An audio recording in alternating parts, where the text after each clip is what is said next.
This is the work we did.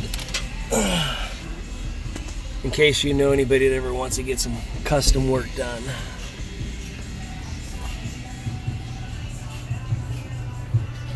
These are all the red spots like right here that you see. That all lights up red LED. You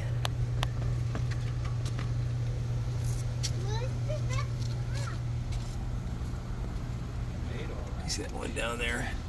Now these I custom made because they don't make them to sell or anything. So those are all just custom made trim pieces from fiberglass from scratch.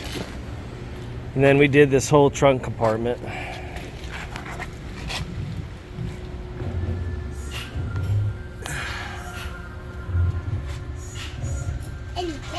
These are amplifiers that here that are in the grill, and that lights up red LED along with the CHEVELLE.